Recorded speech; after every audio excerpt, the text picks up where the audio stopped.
Au nom du Père et du Fils et du Saint-Esprit. Amen. Viens en nous, Esprit créateur, visite les âmes de tes fidèles, emplis la grâce d'en haut les cœurs que tu as créés. Ô Seigneur, envoie ton Esprit et il renouvellera la face de la terre. Nous sommes aujourd'hui vendredi 18 mars et la parole de Dieu que notre Mère Église nous propose est extraite de l'évangile de Matthieu, chapitre 21, les versets 33 à 43 et les versets 45 à 46. En ce temps-là, Jésus disait aux grands prêtres et aux anciens du peuple, « Écoutez cette parole. Un homme était propriétaire d'un domaine. Il planta une vigne, l'entoura d'une clôture. Il creusa un pressoir et bâtit une tour de garde. Puis il loua cette vigne à des vignerons et il partit en voyage. Quand arriva le temps des fruits, il envoya ses serviteurs auprès des vignerons pour se faire remettre le produit de sa vigne. Mais les vignerons se saisirent des serviteurs, frappèrent l'un, tuèrent l'autre, lapidèrent le troisième. De nouveau, le propriétaire envoya d'autres serviteurs, plus nombreux que les premiers, mais on les traita de la même façon. Finalement, il leur envoya son fils, en se disant, « Ils respecteront mon fils. » Mais, voyant le fils, les vignerons se dirent entre eux, « Voici l'héritier, venez, tuons-le. Nous aurons son héritage. » Ils se saisirent de lui, le jetèrent hors de la vigne et le tuèrent. Eh bien, quand le maître de la vigne reviendra, que fera-t-il à ces vignerons? On lui répond, ces misérables, ils les feront périr misérablement. Il louera la vigne à d'autres vignerons qui lui en remettront le produit en temps voulu.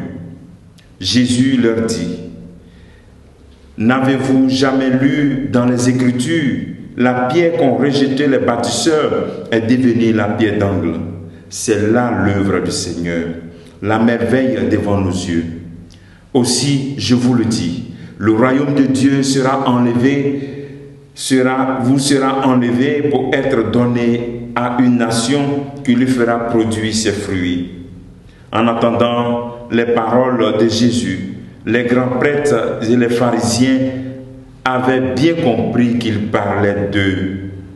Tout en cherchant à l'arrêter, ils eurent peur des foules parce qu'elles le tenaient pour un prophète. Acclamons la parole de Dieu. Louange à toi, Seigneur Jésus. Ce passage de l'évangile que nous venons d'écouter fait suite vraiment à cette question que les autorités posent à Jésus-Christ. Sous quelle autorité fais-tu tout cela? Tout ce que Jésus fait, il raconte cette histoire pour montrer, pour faire un résumé de l'histoire du salut, où Dieu envoie les gens, on ne l'écoute pas, on ne les écoute pas. Jusqu'à son Fils unique, on le tue. Nous sommes dans le temps de Carême et nous allons vers la célébration de la Pâque. Nous allons passer par cette semaine sainte où nous allons encore revivre le rejet du Fils de Dieu. Donc c'est le résumé un peu de l'histoire du salut, cette parabole, pour nous montrer comment l'homme, par tous ces voies et moyens que Dieu utilise pour se rapprocher de nous, nous rejetons Dieu. C'est comme aussi ce temps de carême que nous vivons. Combien de temps de carême n'as-tu pas vécu? Tout cela, ce sont des stratégies d'approche où Dieu cherche à séduire ton cœur. Mais avec tous ces carèmes que tu as vécu, ta vie ne change pas. Tu ne veux pas faire des efforts pour changer. Vas-tu rester encore dans cette attitude d'être indifférent, de rejeter, de tuer le Fils? Deuxième enseignement, à travers ces autorités ou ces personnes qui rejettent ces envoyés de Dieu, ce sont des autorités religieuses qui se sont accaparées l'œuvre de Dieu pour eux-mêmes, à leur guise. Le Seigneur nous invite aussi à faire attention, de ne pas nous accaparer de son œuvre pour nous-mêmes, à notre guise, à nos fins propres. Par exemple, utiliser l'œuvre de Dieu, utiliser la parole de Dieu pour se faire de l'argent, utiliser la parole de Dieu pour manipuler les personnes. C'est de faire de cette religion une religion à notre guise.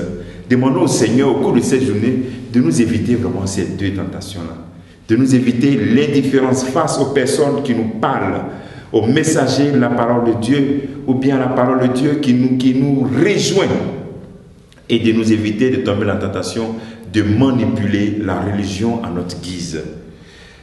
Au cours de cette journée, tu peux te poser cette question. Si Jésus revenait, est-ce qu'il aurait besoin de raconter encore cette même parabole pour toi aujourd'hui? Que le Seigneur te bénisse, que nous bénisse tous en ce jour. Au nom du Père et du Fils et du Saint-Esprit. Amen.